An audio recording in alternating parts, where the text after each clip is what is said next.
دوسری بات میرے بزرگوں، ہمارے صدر صاحب نے متوجہ بھی کروایا، پیدائش اور موت دنیا میں لگی ہے، لیدو للموت وبنو للخراب، پیدا ہو مرنے کے لیے اور تعمیر کرو ویران ہونے کے لیے۔ دنیا میں جیسے آنے کا سلسلہ ہے ویسے جانے کا بھی نظام ہے، کوئی بستی قبرستان کے بغیر نہیں ہے۔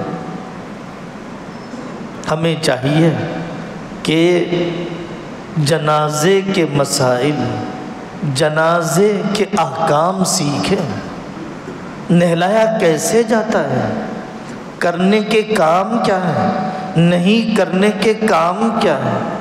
ورکشاپ ہونا چاہیے مسجد میں، تربیتی اجتماع تجہیز و تکفین کے لیے رکھا جائے، پریکٹیکل بتایا جائے، عورتوں میں عورت اور بہن بتائے، مصنوعی لاش لے کر کہ کفنایا کیسے جاتا ہے، 3 کپڑے کیا ہیں، 5 کپڑے کیا ہیں، سیکھے بغیر نہیں آئے گا۔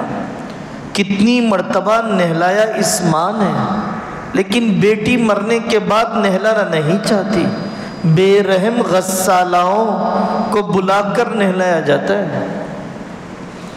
ایسے ہی والد صاحب کے کتنے احسانات ہیں، لیکن پتہ نہیں ہے کہ جب روح نکل رہی ہو سورہ یاسین پڑھنا چاہیے، آسانی سے نکلے گی۔ وینٹیلیٹر پر چھوڑ دیا، نرسوں کے حوالے کر دیا، خوف کی کیفیت میں رکھ دیا، گھر میں رکھ لیتے۔ اللہ کے نیک بندے عیادت کے لیے آتے تو موت کا مرحلہ آسان ہو جاتا۔ روح نکلتے ہی کیسے لٹایا جائے، نہلانے کی فضیلت کیا ہے؟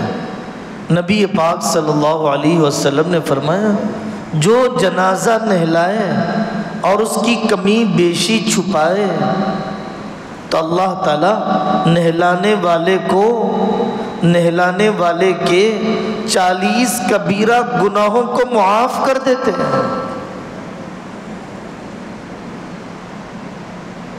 کوئی ضروری نہیں، غلط ہے سینے پر کلمہ لکھنا، غلط ہے مختلف قسم کے کاغذات رکھنا۔ پیر صاحب نے دیا، جنت کی سرٹیفکیٹ رکھ دو سینے پہ، سیدھے جنت میں جائے گا۔ کیسا پاگل پن کا معاملہ ہے، کیسا بے حقیقت معاملہ ہے۔ سیکھو میرے بھائیوں نہلانے کا طریقہ، اور پھر اس کے بعد جب تک دفن کیا جائے، نہلانے کے بعد قریب بیٹھ کر بھی قرآن پڑھ سکتے ہیں، اور جب تک نہلایا نہ گیا ہو تو دور بیٹھ کر قرآن پڑھنا چاہیے، ذکر کرنا چاہیے۔ مرنے والے کو آنسو نہیں پہنچتے، مرنے والے کو ہماری تلاوت پہنچتی ہے، مرنے والے کو ہمارے صدقہ اور خیرات پہنچتے ہیں۔ دفنانے کے لیے لے جایا جا رہا ہے، نماز جنازہ کے لیے مسجد لایا جا رہا ہے، خاموشی سے لاؤ، خاموشی سے ذکر کرو، سڑکوں کو جام نہ کیا جائے، مسجد کے باہر جنازہ رکھا جائے۔ حضرت نبی پاک صلی اللہ علیہ وسلم کے یہاں جنازہ پڑھانے کی جگہ مسجد نبوی میں الگ تھی، آج بھی مسجد نبوی کے باہر کمرہ ہے، وہاں جنازہ رکھا جاتا ہے، مسجد میں جنازہ نہیں رکھا جاتا۔ امام صاحب کے ڈور کے پاس بڑا ہال بنا ہوا ہے، وہاں پر جنازے لا کر رکھے جاتے ہیں۔ آپ بھی جانتے ہیں، بہت سے لوگوں نے دیکھا ہوگا، مسجد حرام میں بھی ایک الگ جگہ ہے جہاں پر جنازے رکھے جاتے ہیں، مسجد میں لایا نہیں جاتا۔ دیگر مسلکوں میں اجازت ہے، لیکن مسجد میں لانا پسندیدہ نہیں ہے۔ ایمان والے کا جنازہ ہے، قابل احترام ہے، لیکن مسجد کا ادب بھی کیا جائے گا۔ جہاں جو کام کیا جانا چاہیے وہاں پر وہی عمل ہو، تو مسجد کے باہر جنازہ رکھے، وارث پڑھائے، بیٹا پڑھائے، باپ پڑھائے جنازے کی نماز۔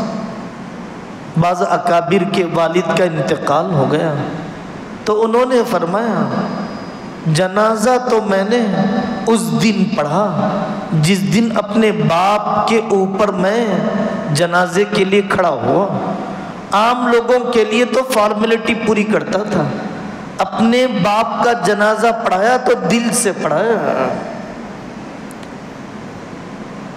جنازے کا طریقہ یاد دہانی کر دینا چاہیے۔ 4 تکبیرات ضروری ہیں، قیام ضروری ہے۔ 4 تکبیرات اور قیام ہو، جنازے کی نماز ہو گئی۔ ہر تکبیر میں سر نہیں اٹھایا جاتا، سر اٹھانے کا نماز سے کوئی تعلق نہیں۔ ایک مرتبہ ہاتھ باندھ لیا، عید کی نماز کی طرح ہر مرتبہ ہاتھ نہیں کھولا جائے گا، ہر مرتبہ ہاتھ نہیں اٹھایا جائے گا۔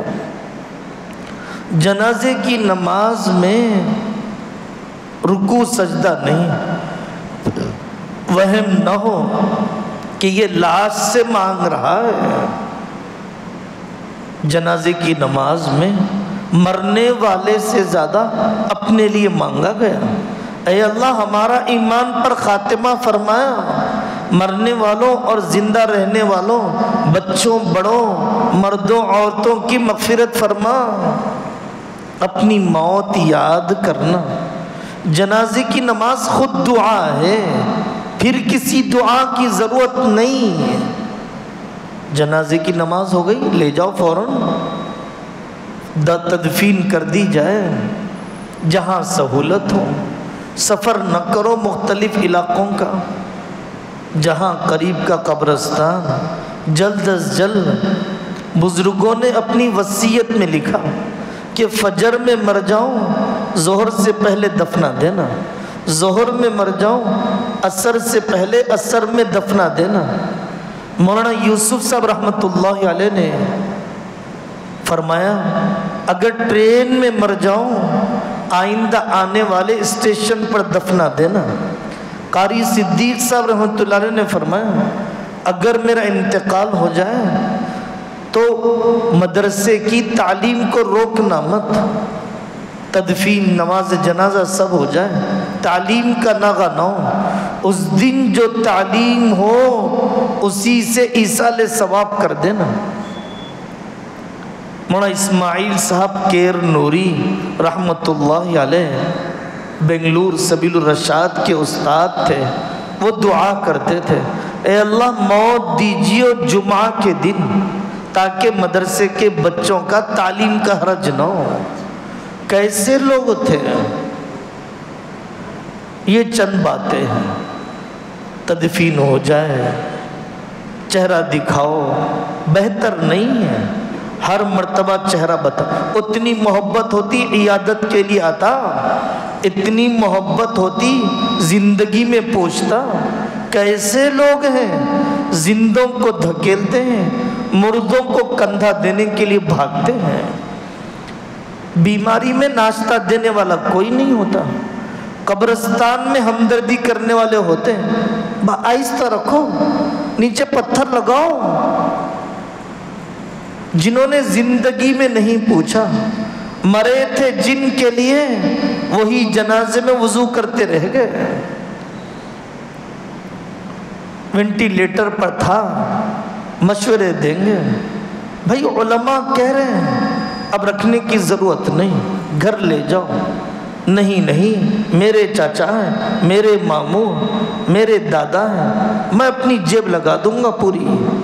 ہمدردی، اتنی ہمدردی ہے، قضا نمازوں کا فدیہ دے دو، قضا روزوں کا فدیہ دے دو، فرض حج ادا کر دو، بہنوں کی میراث دے دو، سالہ سال کی زکوٰۃ ادا کر دو، چہلم بھی اس لیے کہ خاندان تانا دے گا، کھانا بھی نہیں کھلایا، ہاتھ بھی نہیں دھلایا۔ اگر ثواب پہنچانا ہوتا تو نیکی کے وہ کام جو واقعتاً قوم اور ملت کو فائدہ پہنچانے والے ہیں۔ اللہ تعالی ہم سب کو ایمان پر خاتمہ عطا فرمائے، تجہیز و تکفین کا عمل بھی سنت کے مطابق کرنے کی توفیق عطا فرمائے۔ وآخر دعوانا ان الحمد للہ رب العالمین۔